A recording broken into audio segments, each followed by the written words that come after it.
This is the first Red 30 podcast. We're excited about it. Red 30 is a website where we're reading through the Gospels in 30 days. The most important thing about God and about the Bible is Jesus, of course. But I think we have a different take on it. Sometimes religiously we don't have the proper take. We see him as a superstar, as an anomaly, when in actuality he's showing us who we are every day. So Red 30 is about that. Every time I read it, what I do is I end up finding myself. I find out that Jesus is actually talking to me about me. We don't get that much. What I want to talk about today is the relevance of Jesus in 2019. Like the relevance in our personal lives, even talking about this relevance to us as our genders, and we as men, you as a woman. He's relevant to us all in a special way right now. Just in the Gospels, you see yourself in all the characters. And I know we talked about this before, but we don't realize that each person is just like our friends, people that we're in the room with. And the whole time he's showing us how to respond to these people, how to respond to a Peter, how to respond to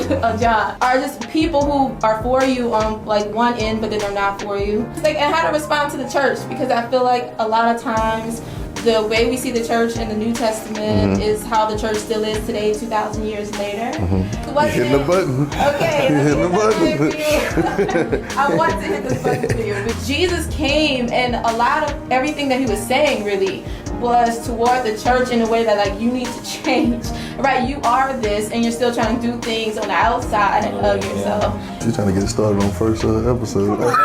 Get it up there. Get it up there, we're here now. And also, too, for me, I find myself, sometimes I'm Peter, but I always believe that the Bible is a story about you. I believe throughout, like you're saying, just not throughout the whole Bible, you can find yourself in Moses, or in David, or in Solomon, or in Ruth. Keep going, you can find yourself somewhere. And then what Jesus does to me is he culminates everything. He like wraps everything into what God looks like in us, which he is in all of us. So it kind of culminates what he looks like in us and in how I'm supposed to relate. Sometimes we can stop growing when we get stuck into a dogma or get stuck into a set idea, when Jesus is always trying to show us more of the Father. Not just above us, not just around us, not just on us, but in us. So I got a question. Why do you think people don't see Jesus as the true person that he is? I don't know, just in church, you get Jesus over there, but then we get stuck in the rituals and religion. Like, why do people kind of ignore that person and only see him as just a savior and kind of one-off?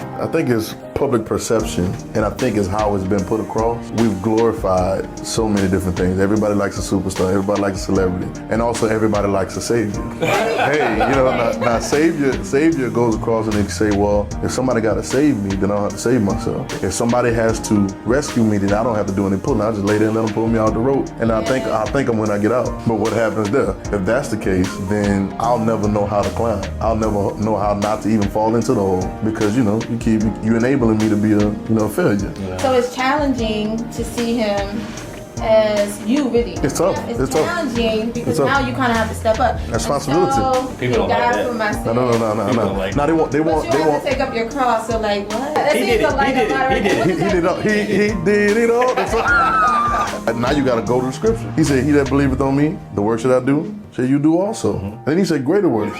It's responsibility, bro. Like, it's subliminal though. Like, nobody wants to say they don't want to be responsible. Whenever you start talking like this, people start thinking you're blaspheming, or you're a heretic, or you. And I'm only saying what he's saying. We're only talking about what Jesus is saying. And they want to say, well, you taking away the glory from God. I can't take no glory away from the glory. Like, he the glory. In the back of our mind, we're just waiting for somebody to come and do it for us. One of the greatest things I love that Jesus said in Red 30, red30.com, is be it to your according to your faith. Like, according to your faith, this is happening to you. And I think it's responsibility, but even on the other side, I think it's enabling, man. Like, it's everything you wanted. We go to school, we try to get degrees, we try to get jobs, we try to save money, we get married, we have kids. We do all these things to come up with this idea of life that we call successful, and it's all in there. To answer your question even more, two reasons. I think the one that we just said was the second reason. That's because sometimes it's a lot of responsibility. It's a lot of legwork. You gotta really change. You gotta deny yourself. Yeah. You gotta take up your cross. Oof. Yeah, he didn't say take me to the cross. Yeah. Right? He said, I got one, you got one? Yeah. Now, you know what we do with those, right? You know when I take up the cross, you know what we do with those, right? We go up to the hill and we get beat on the way up there, and then we're gonna die. And so he said, deny yourself. And so I think that's difficult. But on the front side, inside, I think it's conversations like this. You know, when you don't hear about something, you can't have faith for it. Like, you don't really understand, even though it's the truth. If you don't, you know, if I can have something for you in the next room. If I've never told you that it's there, it's still there. Like, it's a real thing. It's right there. But you don't know it's there because I didn't tell you. And so the same thing with us. It's right there on the inside, but you just don't know it because nobody told you. Yeah. Wow. That's crazy, right? Yeah. Like, he's talking to you about you, but you don't even know it. I know, I'm just thinking of so many things. That's a Selah. That's like Okay, so two things, right? I want to talk about prayer. I want to say the real meaning of prayer. And then take up is actually like fulfilling a position. So like, how you gonna take something up? if you're not willing to go and take that position. You gotta take up the cross is like actually becoming that. And that's what's challenging. Ouch. One time we looked up the word prayer, and so we all think it's asking for something. Or we like to say if you're deep conversation. Yeah, communicating with God. Communicating with the Lord. But if you really look up the meaning. And it can be all of that. It can be something that's incomplete. It's just an incomplete thought. The original meaning of prayer is introspection. So that's you looking at yourself, comparing you to who? The Father. So like that's a whole different situation. Yeah. And that's not No. That's too personal. Hey, tell the truth. Tell the truth. Sometimes the hardest thing to do is to be real with yourself. It's so vulnerable. You know, when you come to a conclusion and you start to have a conversation with yourself on the inside, then it's like, okay, that's like the tough conversation. Yeah. Like we can debate. We can, hey, well, you don't know me like that. But you can't say that. Yeah, you gotta admit now. And what's dope about Jesus is that he was inside on your inner conversation. Right? Like what you saying in your head, he be like, I know. How would that make you feel? Like how? All the time she said, I perceive. Don't perceive nothing about me. I'll be like, don't see nothing about me, cause I know how my thoughts work. But just imagine like he walk up to you and be like, I know. Yeah, I know. Like you ain't saying nothing. He be like, yeah, he's not answering. That'd be crazy. Wait a minute now. Hold on now. What are you seeing up there? All right. It's that introspective.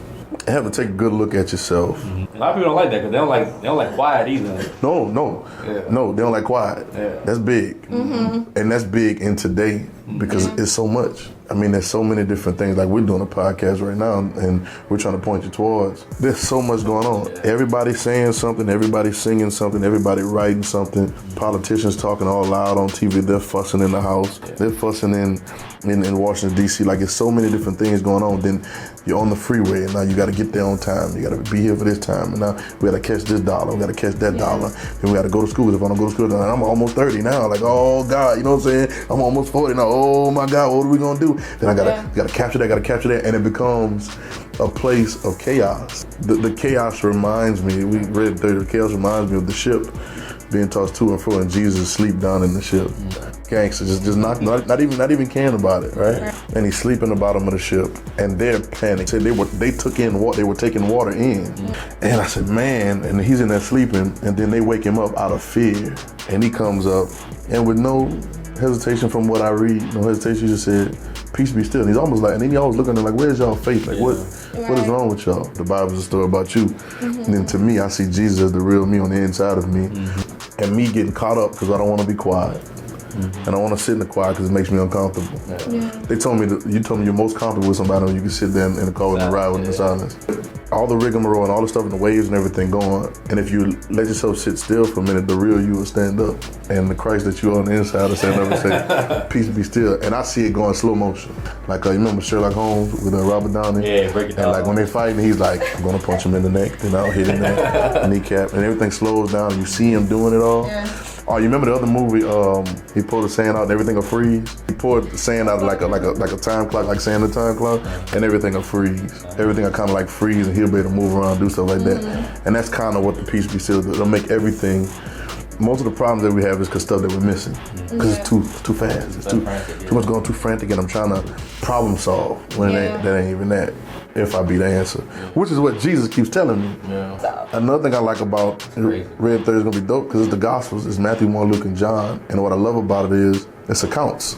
So it's 4 different accounts, and actually it's more people, but it's different accounts so that you can see different perspective. So you don't have to take one person's perspective for it, and then you see all the different angles from which everybody saw everything. I think that's great. A good point to know is like Luke was a Gentile. Yep. And so He wasn't a Jew.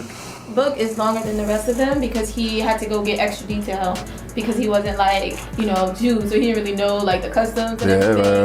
Right. So he got more accounts, he asked more questions, and you find more detail. So I got a question for y'all. What are some of the areas in life, without being random and just be like everything, because I know it's everything, but like what are some of the areas that you think, y'all think that Jesus is very specific and particular to, but we kind of overlook it sometimes because we see him religiously.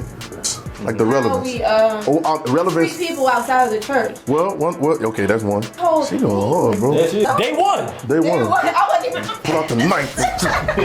Everybody bought the Kill die. The church. So I guess we can say about being judgmental Yeah. and being condemning, thinking that you're better than somebody else. People in church got a real superiority problem. Yeah, we have. Yeah. Oh my God. Like phrases, and I'm not even but like phrases like heathens. Yeah. I know that's a real word. Yeah. The world. But like I tell you like you a heathen. You not about to hear nothing about to say. 2019, nobody hearing you. Yeah. You walk up and say, "Hey, you a sinner." I get it. But can we like? Yeah. Right, can we talk? Yeah, can we like just talk regular? You know what I'm saying? And just do think We're one of the- mingling with people. mingling with people. You know. We ignore that. People got a disease. They ignore that. I was reading- Mingling with these people. I was reading Red and 30 yesterday.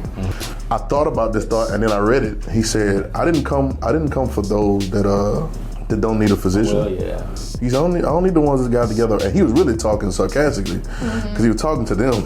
I didn't come for y'all because y'all clearly got it together already. Right. But he was making a point, and they say that Jesus was sitting with the publicans and the sinners. Everybody skips those, Yeah. and he invited them to his house. We don't want to talk about that. No, we don't. Talk about Jesus in the church. What Jesus? Right, and Talk that's about Jesus in the church. that's another thing. Like, hey, we're gonna get this.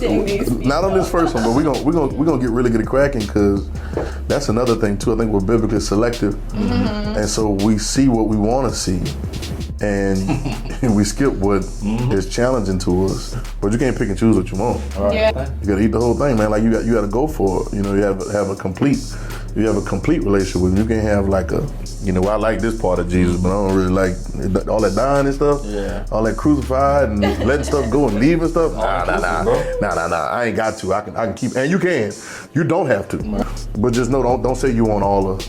That's good. Well, that's good how we treat people outside. What you think? What's another subject that we Just like right now, like in the whole temperature of society, like with mental health issues, the way with that, bro, like I think he relates so much to that. Because I think people like they get like in their heads and they allow stuff to get in their heads so much the whole time he was telling you how to handle that stuff. Yep. But Yep. right now we kind of like kind of come over like, oh yeah, they got an issue with this or that, but he was telling you how to handle that kind of stuff. But if we don't want to look at him for issues like mental health and nothing like that, Right. Oh my they just God. keep him in the church. And that's why. That's why. Because we think they don't deal with mental health. The church doesn't talk towards that. Right. Just pray. Let me pray for you, and then go lay down in a while. Take a couple of these, prep pills. And call me in the morning. You know what I'm saying? Ooh, some churches don't talk about it. Well, Even some if the church don't talk about it, Jesus is talking about it. Jesus is talking about, and he makes this one statement. He says, "Nobody has left houses and lands, and mothers and fathers, and wives and children." And you start listening to all kind of things that's in one area because you're just talking to the rich and ruler. And he say, "For my sake and the gospel, that won't receive 100-fold of that." But he's saying something on the first end. He says that same thing. He says it in Matthew 6. He says, "Take no thought what you're gonna eat, what you're gonna drink. Don't worry about all this stuff you're gonna do. Don't think about tomorrow." Tomorrow, yeah. God, dog, you know how hard that'll be? Don't think about tomorrow. He said, "But seek first, kingdom of God, God's way, who you really are, and all these things will be added." And so, what I see is on the front end, all of my mental health issues are because I'm holding on to these things on the front end instead of dying to them and seeing the true kingdom of God on the inside of me and then seeing them from a proper perspective. And so it becomes an issue. Mental health, let me tell you, everybody got mental health. Like, like it ain't gotta be, I hear when people say, man, they crazy. You crazy too. You ever heard yourself talking in your head? The conversation you're having in your head, sometimes people say, you know what, crazy. You know, you see somebody out in the cities and down, they talking all out their head or whatever. You're doing the same thing. You just keep your mouth closed. Yeah. It's just a transition from one way of thinking about things to another. You know, and I don't make light of it. I think people have gone through trauma and gone through different things in their lives, Right. and it's affected them in certain ways. But I think that how you see it and your perspective makes a difference in how you disseminate the information, but how you disperse the information, how you disperse, how your dialogue, I'm just playing, from your diaphragm. Nah, but I know my personal perspective has changed, and it took me, and I ain't gonna lie, like it takes some work in the first few times that I go through it. I'm not saying that the 30-day, it's not a devotional, because your whole life is devotional. But I think my first couple times, I had to kind of shake my traditional beliefs. you know what I'm saying, religious beliefs about it. But as I went through so many times, I started seeing things and started opening up so much. And I was wondering, why haven't I read this more? Number one. Number two, why don't we use these scriptures more? Because everything is there. There's nothing uncovered. there. It's right there. It's one of the only places in the Bible where it's totally enabling you to be one with the Father and the Father be one with you. And the guy that's doing it has all the power and authority to do it, and can't nobody tell him no different. Now we can complain about stuff, talk about stuff, and say, well, you can't say that. Yeah, I can. Yeah. Because he told me that I could say it. And he told me that's who I was. And he's pretty much the only one that's telling me that. Yeah. Everybody tells me worship, and there's nothing wrong with me worshiping, but he said, as you worship, know that you're one with. So now he is showing me. And he's telling me exactly what God sees in me and what God is trying to see from me. And he's always putting us in the boat with him. Jesus, the Christ, shows me the Christ in me. Yeah. It's clear. It's clear. And it's liberating. But everything, when we read the Bible, like in perspective, if you stand back, everything in the beginning is pointing us to Jesus, and then everything after that is still talking about pointing back to Jesus. Yeah. So why are we focusing on All that stuff. Right. Paul was doing it. Why He's is like, it focused on I'm crucified with Christ. He said, I don't know. He said, I don't know nothing. Right. But Jesus Christ and him crucified. Like, that's you. Like, can somebody say that? That Paul was a very educated guy. He's educated with Jewish religion, and he's educated. And Paul said, Nothing. I don't know. I don't know nothing except Jesus Christ. And I'm trying to tell you, so then they ask questions, so he got to talk about other stuff. Yeah. Because y'all ain't heard what he said at first. And what people understand, if you catch that, you have no more questions. Well, what about this? Jesus Christ. Jesus Christ and him crucified. What you preach about that? Jesus Christ and him crucified. Watch out. And then sit back. That's the answer. That's it. That's it. It's the whole answer. That's the whole answer. That's it. That's it. No, what you do when the thing Jesus Christ. I thought he about to answer the question. I was like, what do we do? Nah, Jesus Christ and crucified, man. Like, Right there. Like died to it. Paul's pointing back, all the prophets speaking, prophesying before. Point. And when he says I am, it becomes timeless. It's no longer in the future, it's no longer in the past, it's all right now.